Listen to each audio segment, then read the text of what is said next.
This is Blacklisted News Radio. It's the 30th day of April 2013. My name is Doug Owen. I am the senior editor of blacklistednews.com.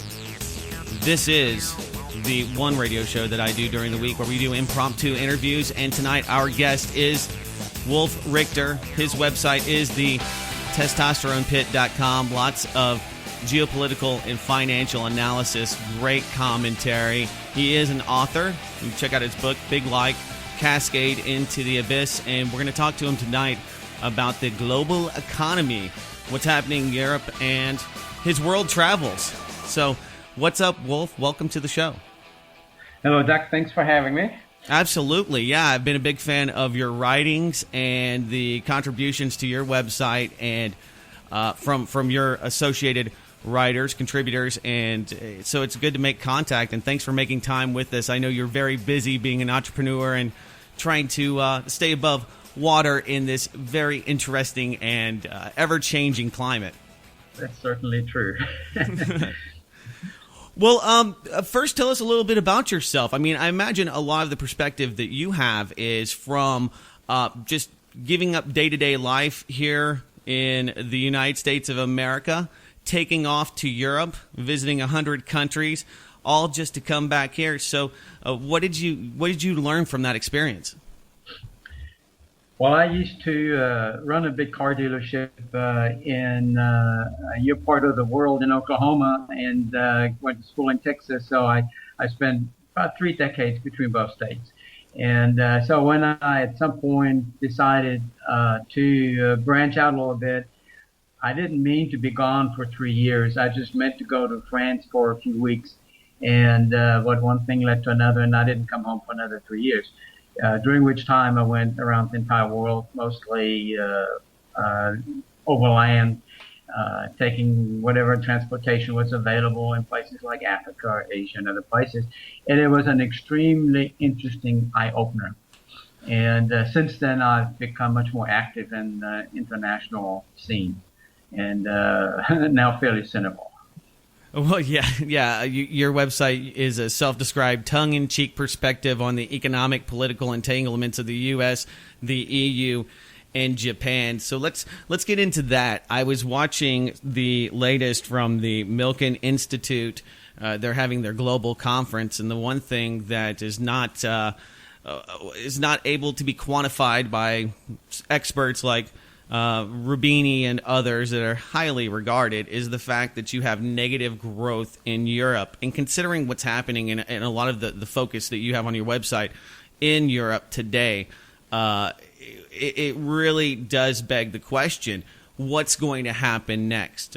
Political assassination was thwarted in Italy, and much hinges on Italy. And you've written extensively about the political corruption that is plaguing that country. So why don't we start there? Okay. Well, by far the biggest problem in Europe, especially in the Eurozone, here we're talking about 17 countries, is, like you said, is the negative growth, or actually the decline in the various economies. And in some economies, it's still pretty mild. Like in Germany, it's getting caught up, but it's still pretty mild. In other economies, it's been a maelstrom. It's been just a gigantic eddy that's sucking them down.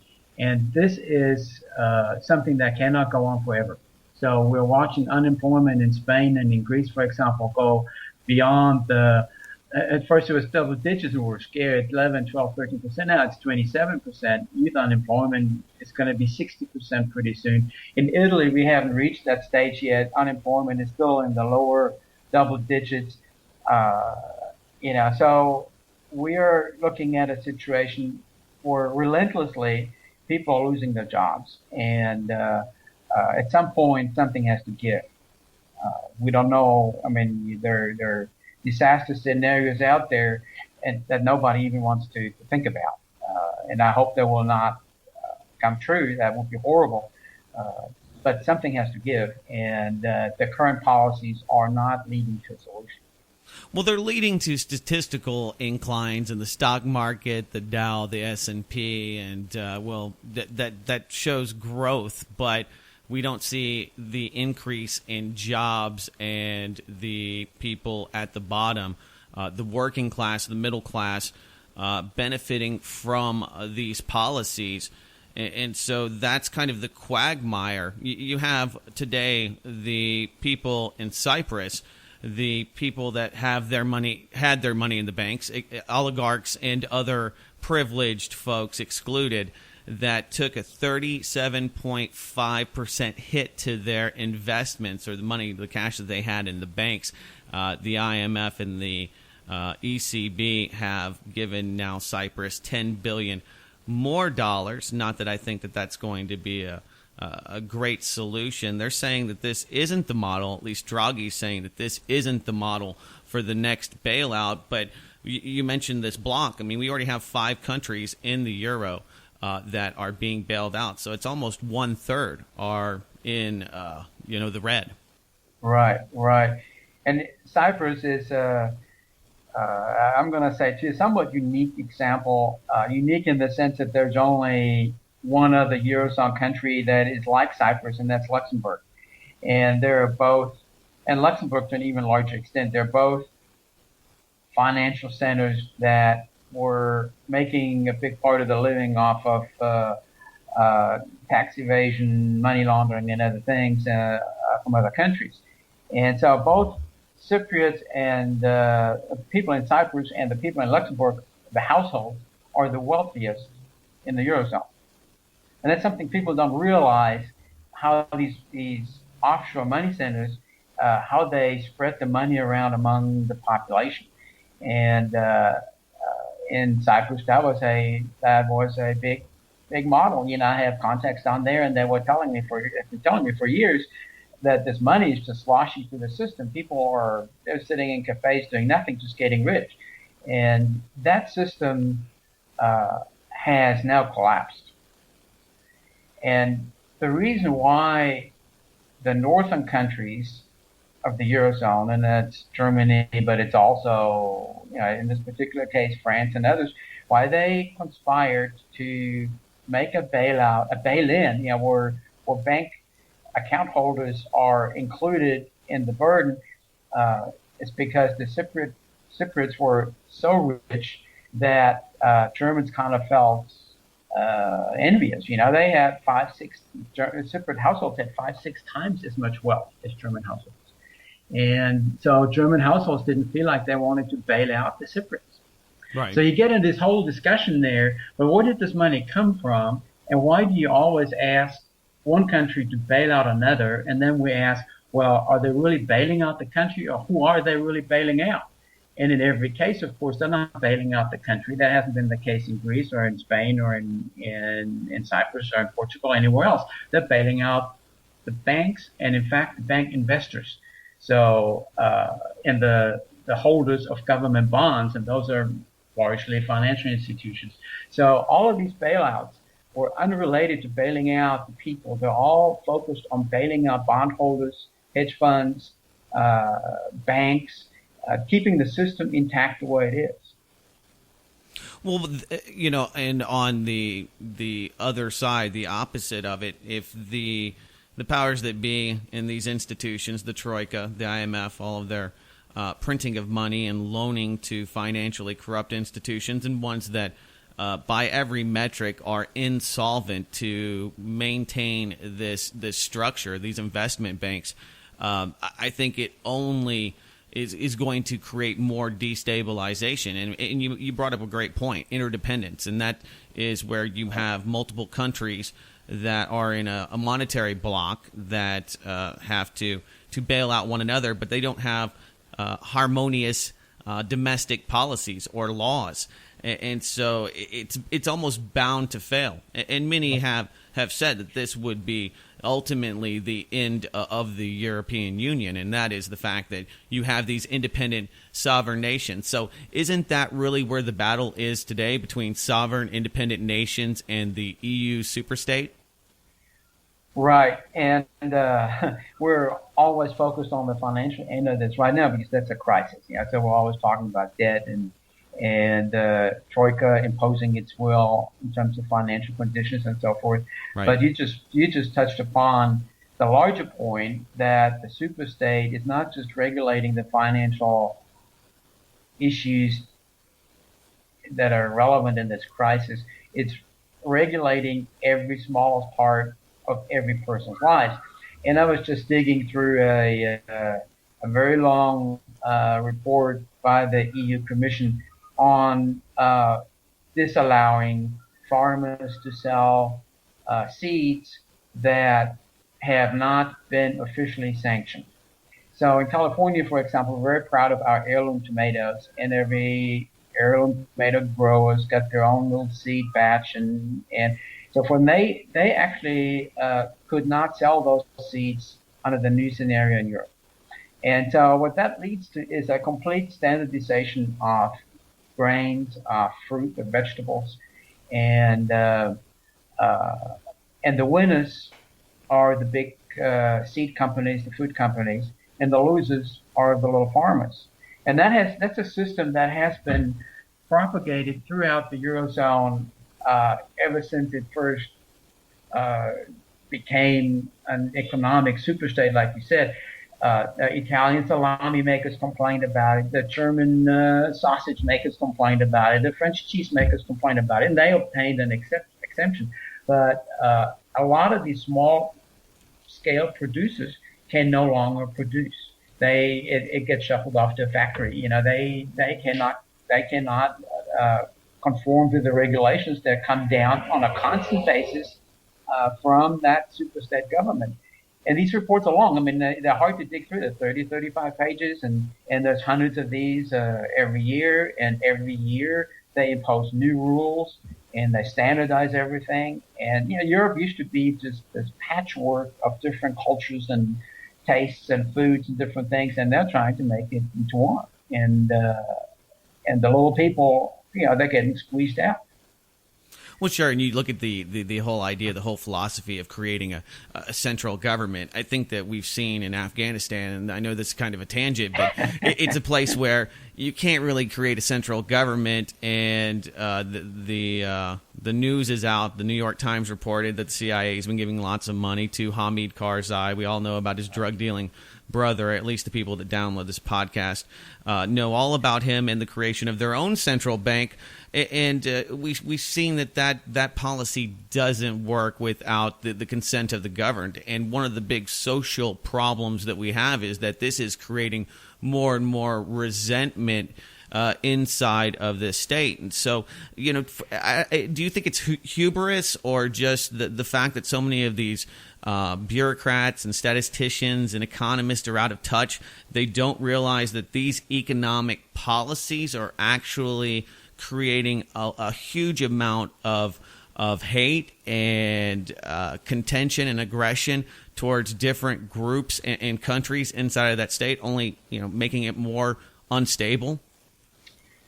Yeah, I don't know what goes on in these people's minds, but I can imagine that when you try to make a career in that government, in that European government somehow, whether it's in the EU Commission or whether you're a politician from some country and you want to become a commissioner, you have to believe that somehow the people at the top know better, and that somehow by imposing their will, they're going to benefit the overall good.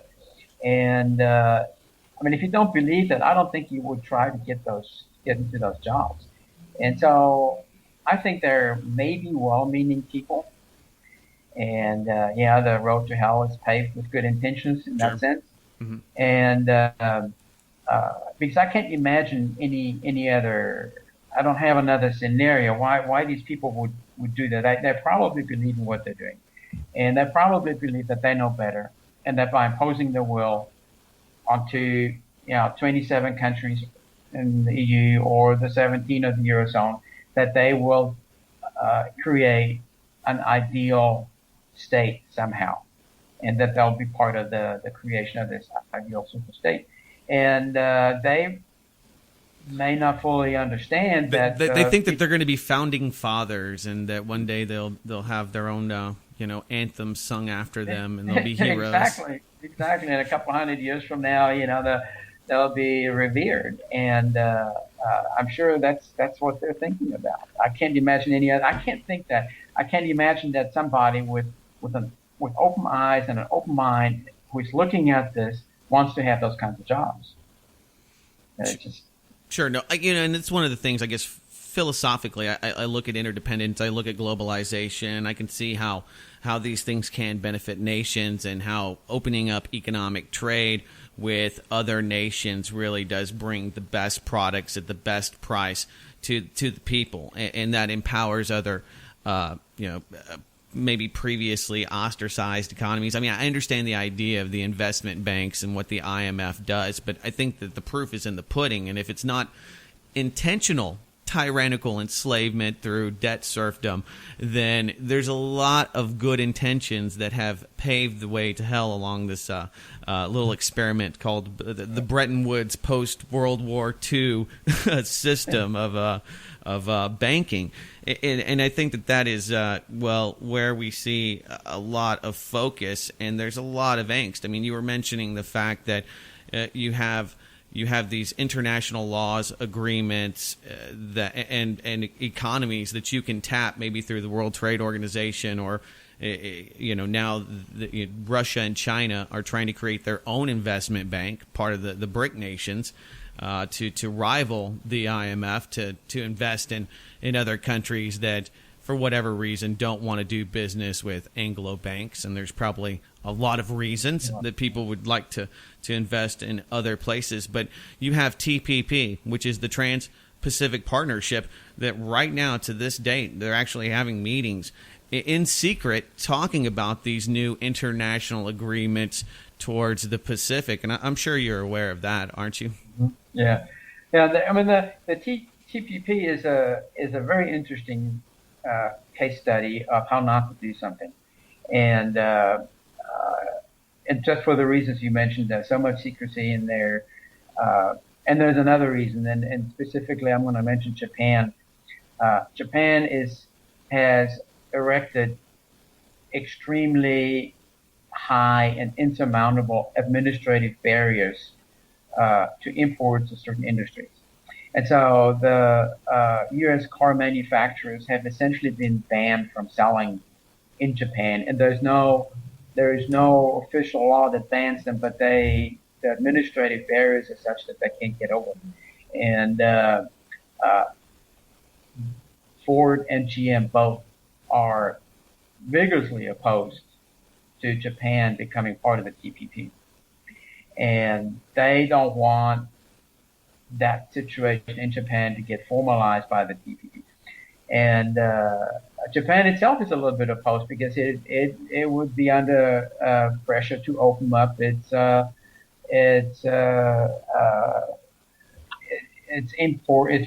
land for food imports. Its agricultural industry would be threatened by cheaper imports, and so already the government has proposed to subsidize its farmers even more if it has to open up its market. And Japan will not allow massive numbers of American cars to be sold in Japan. And it will try to get this grandfathered into the TPP agreement. And this is one of those things where you'll never really hear about it except when you talk to the U.S. manufacturers. It's all negotiated in secret, and the final product will be long and complex, and you don't really know what goes into them. We already have a huge trade deficit with Japan, in part because of the administrative barriers to our products, and that TPP agreement is not going, if Japan has its way, it's not going to change that trade situation.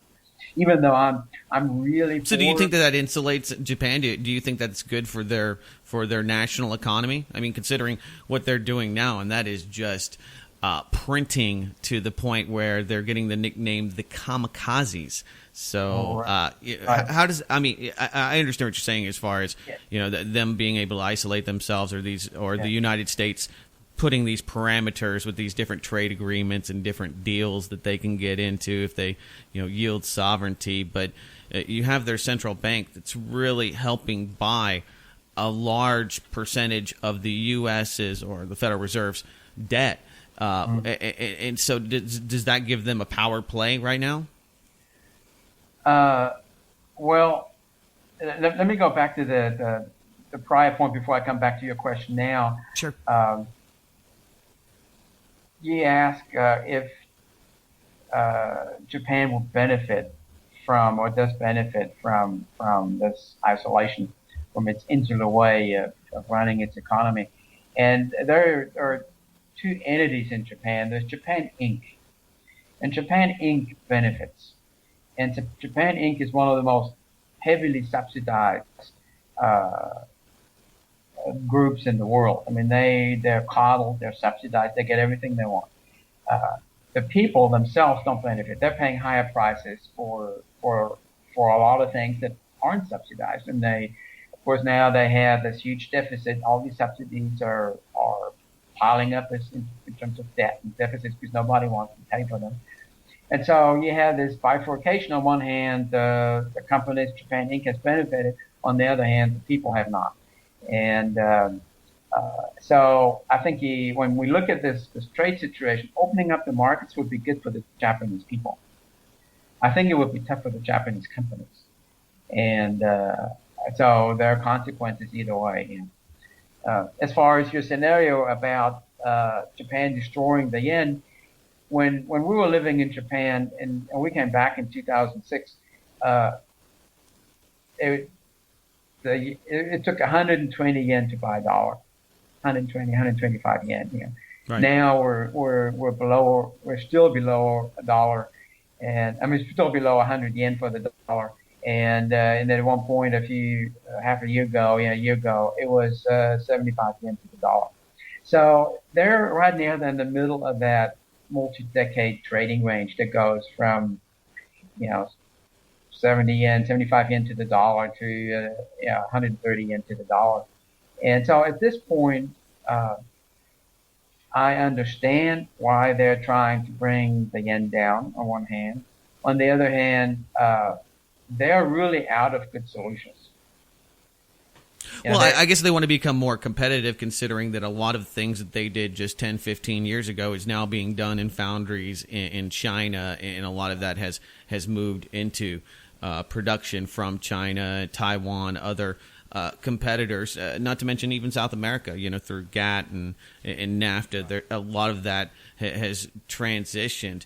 But you bring up a great point, and that is that they want to be more competitive, and we're seeing the beginning of currency wars. James Rickards has warned of this, and it really seems that this, in my estimate, is in others as well. I mean, I take this from many other people much smarter than I, but it's a war against the savers, people like myself at least, that are forced to save because I put money into forced retirement accounts, the savers versus speculators. And when you have a system where there's no recourse for those people that lose their money in this system, and there's only more reason to be risky, it really seems that this is not, for lack of a better term, sustainable.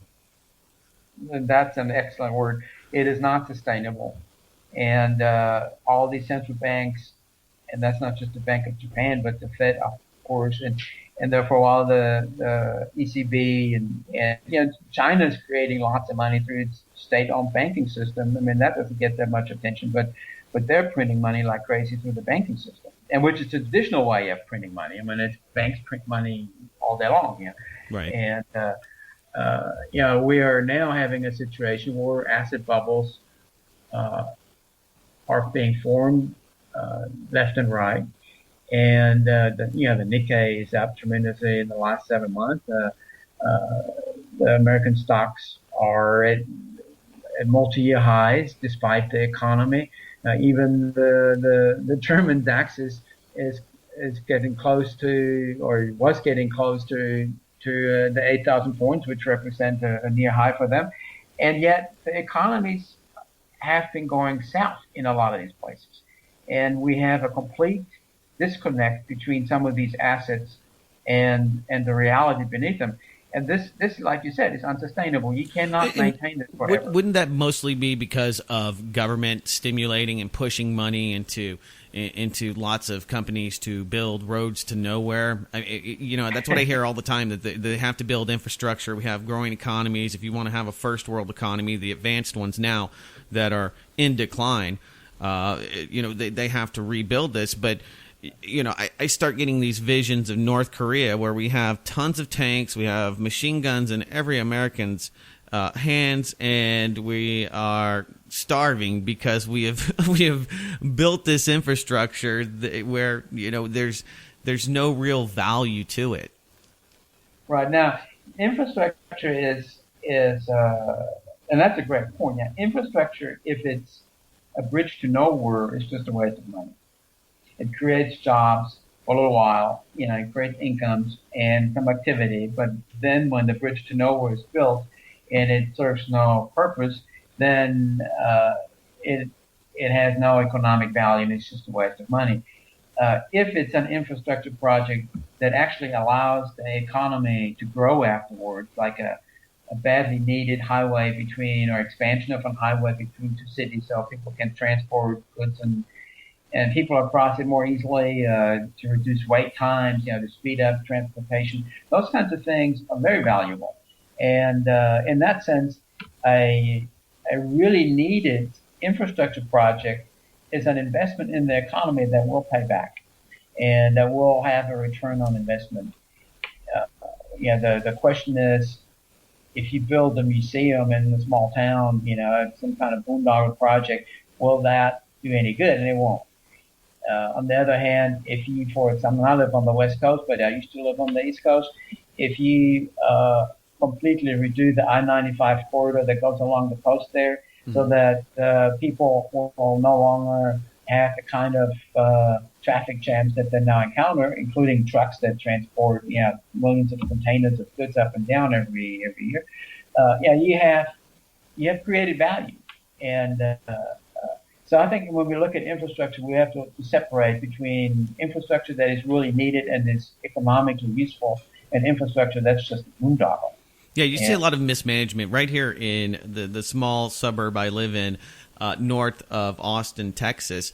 They want to put gondolas to downtown, and downtown doesn't have that many things. I mean, we're talking about maybe 5 or 10 stores. There's just not a lot of stuff down there, but it sounds great. It's going to bring jobs, like you said. People like jobs. It's going to bring government money.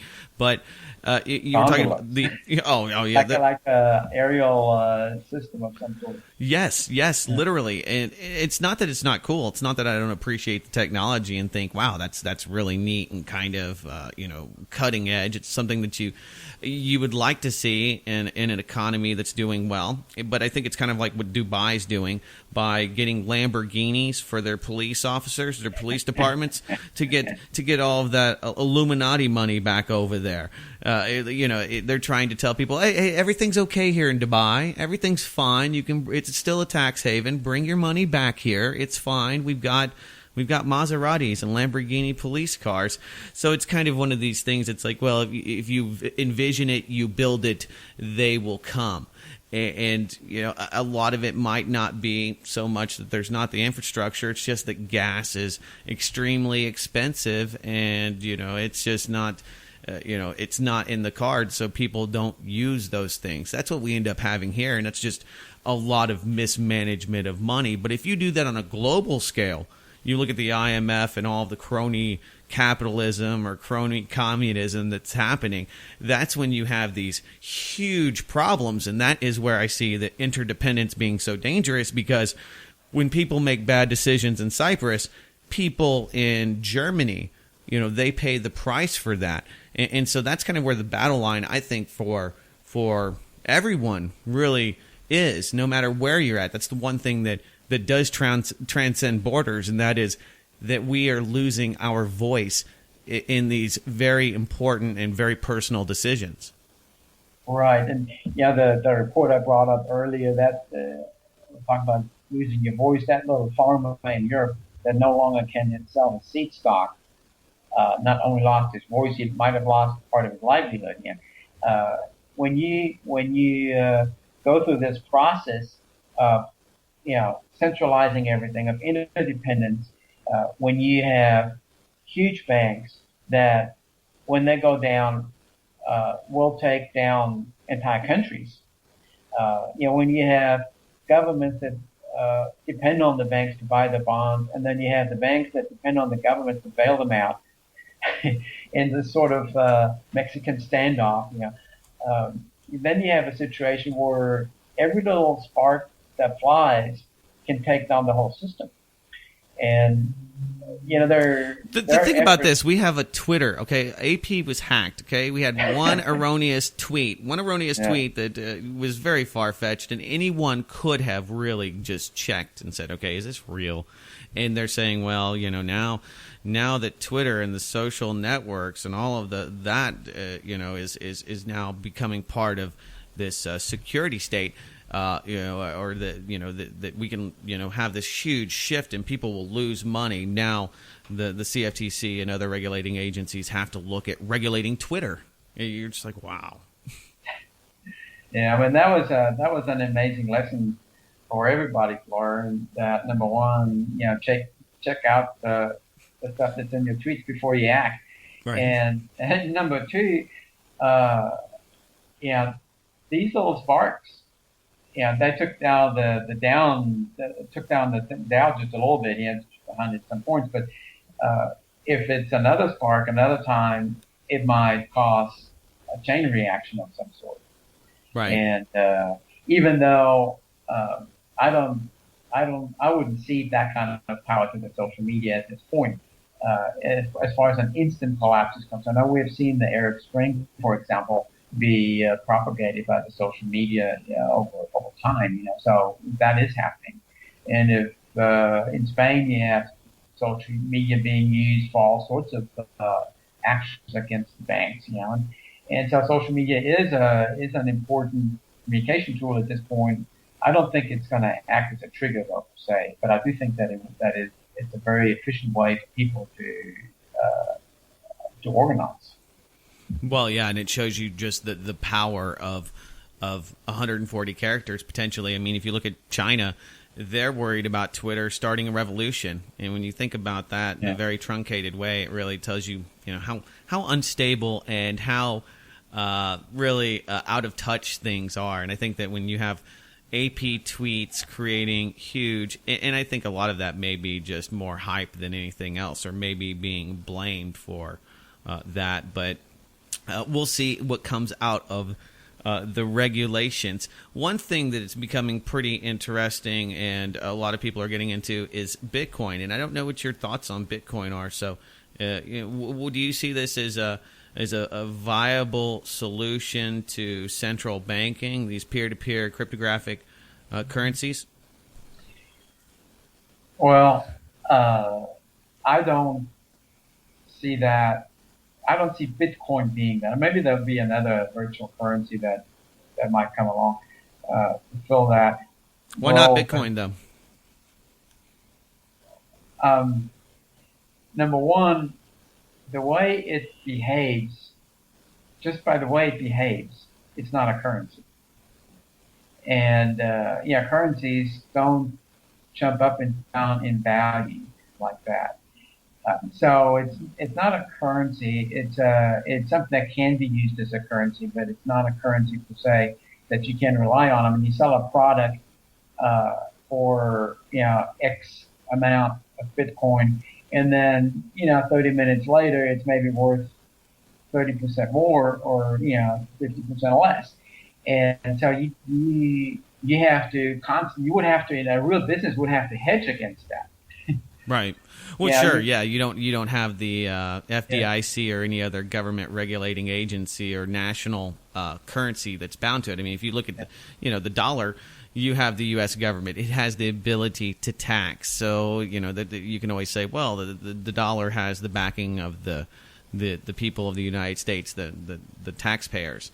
So with the Bitcoin, there's really nothing there. But isn't that what a truly free market system would look like? Wouldn't there be inherent risk? Wouldn't you have ways to hedge against that? Well, I think the idea of a currency is to eliminate or avoid that risk. Right. So you want to have a medium of exchange that is transparent and that creates some stability in that trade. And whether it's a store of value or not is another question. But as far as using it as a medium of exchange, you want to eliminate those fluctuations, at least in the short term. I mean, all central banks are now, as you said, they're all in this currency war, and they're over the longer term trying to reduce the value of their currencies. But on a day-to-day basis, they're trying to keep the value stable so that as a medium of exchange, it remains functional and people can rely on it. And they don't have to hedge against currency risk. They may have to hedge against other risks, but that is one risk they don't really need to hedge against. You really hit on something, and that is that the people that manage the U.S. dollar, their job is to make sure that it's stable. And their number one job isn't to make sure that the value of the U.S. dollar is necessarily strong compared to other currencies. It's actually when you have a global perspective, it's being used on a global level to balance and to trade around the world. And so that's where I think a lot of people here in this country, they have this huge misconception that central banking, Ben Bernanke and the U.S. Mint, or whatever they may believe, who knows, that they have their best interest in that their priority, the paramount thing that they're doing is keeping the value of the dollar up. When it on a global level, that is not what they're doing. Right. And when you look at a central bank like the Fed, that is not a government entity, you want to know who they really work for. And they're not working for the people, and they're not working for the government. They're working for the banks. And they're also, because Congress can shut down the Fed, they're keeping Congress's desire to spend a lot of money funded. So Congress and the Fed are interdependent on each other. Sure. And so we have, as the people of this country, we're not on their priority list. And so, but that's honest. And I think that if you invest like that, and if you look at hedging yourself in that kind of environment, it's much different when you take the patriotism or the nationalism out of your day-to-day economic decisions or your personal choices as to how you save your money.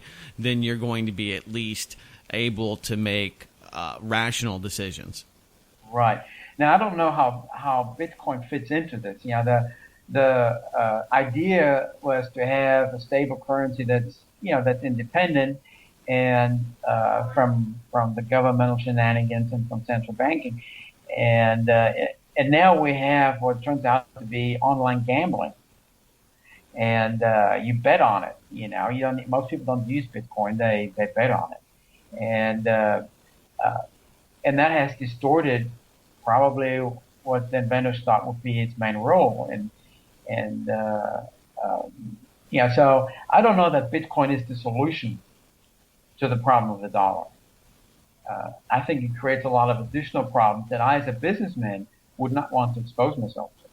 No, I completely understand. You never know what you're going to actually have in your account or what it's going to be valued at in the real world. And the one thing that gives dollars value is the fact that you have to pay taxes in them and that everyone accepts them and that you have a legal obligation in this country to extinguish debt with those Federal Reserve notes. And comparatively, if you look at tally sticks, those worked well for 500 or so years. It was a great system of keeping debt.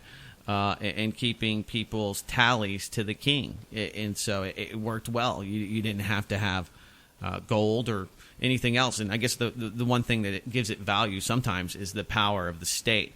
And so that's one of the things I do like about Bitcoin, because it's a competing currency or it's a competing system that's not that if there was a way to really stabilize that, I guess, you would be able to reroute around financial institutions that are, taking your money and reinvesting it, or fractionally reserving your money so that you may not get it back out depending on where you're at in the world. Right. Now, if you buy Bitcoin at $120, and then you sell it at $60, you have a situation, or you have to sell it at $60 for whatever reason. You have a situation that's even worse. So, but by that same standard, would you say that gold is not a currency? It may be a storage of wealth, but not a good currency, because you could have the same kind of loss, and if you're forced to sell your gold back, if you go all in, you could be in that same kind of scenario. Well, gold was a very useful currency, that's for sure. Right. And for sure. Whether it is today or not is disputed. It's hard to use as a currency. Let me put it this way. So I look at it from a practical point of view, and it is nearly impossible to use as a currency. And that's the convenience. It's really the convenience of our currencies today. And to go back to the euro, I did a startup company in Belgium starting in 2002, I believe. Yeah. And the euro had just become a currency that people carried in their wallets. And we had consultants and suppliers and customers all around Europe. And those that were in the original Eurozone countries at the time were so easy to deal with. There was convenience. And I love the euro for its convenience. I didn't think through about all the issues that the euro would later run into. But the fact that it is so immensely convenient to buy and sell stuff internationally was just a huge positive for me. And doing bank transfers and all the things that a business does with a currency were made a lot easier. And you didn't, you signed a contract, a 2-year contract for something, and it was valued in euros, and both ends used the euro. So you didn't have any exchange rate risk in it. And before you would, one person would be dealing with Belgian francs, and the other person would be dealing with French francs. And it's a 2-year contract, and you could be losing a lot of money simply because of the exchange rate risk. Yeah, I guess that could be very convoluted, and and that's why I think many people clamor to having a world reserve currency like the dollar. It makes it easy to to send money and to get money worldwide. Right. And so, go ahead.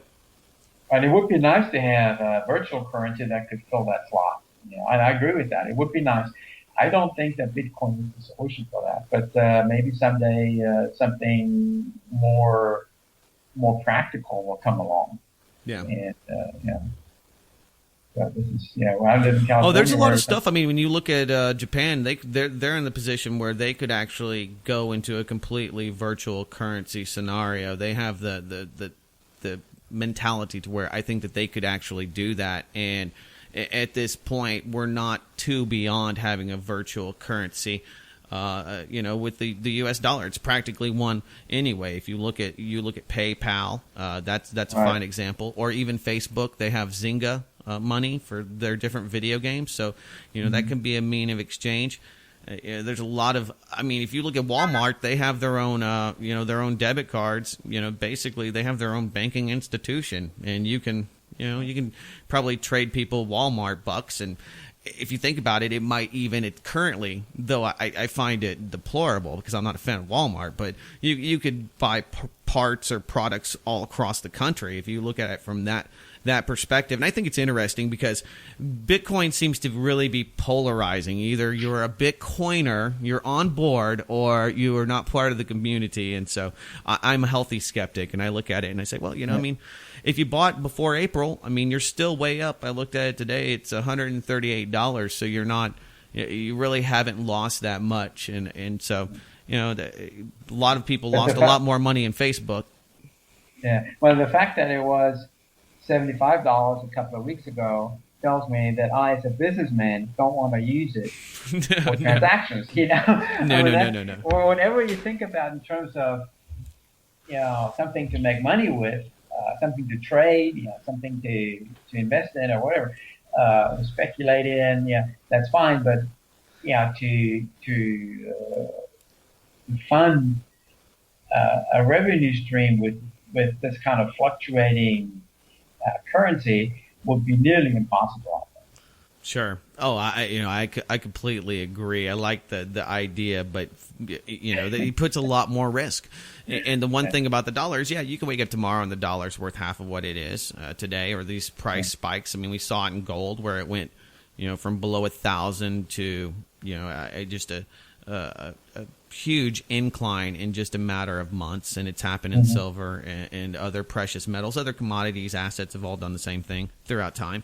But I think that it's a very valid point, and those are the real world considerations. And I was going to mention ISIS. I know that this is this new wallet, and I'm not really familiar with it. I'm pretty ignorant, but I see the commercials for it all the time.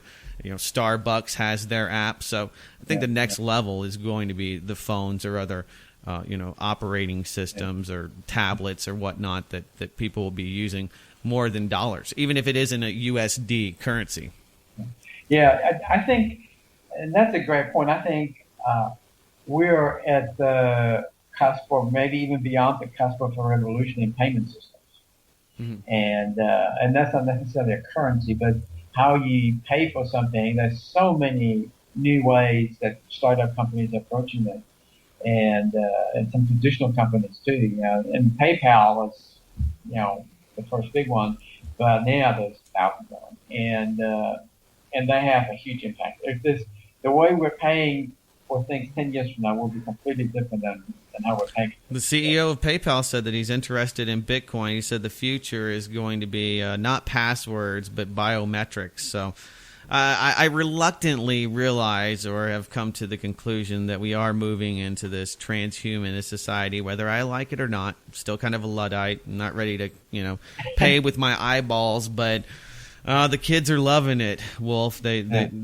So we'll see. It's going to be interesting. There's always that pushback from the people that remember before technology, before we had our, every movement and every thought recorded by the internet. But we've come to the end, and I want to thank you for spending your time tonight with us. It has been great to touch base with you and to talk tonight, and I definitely want to do it in the very near future.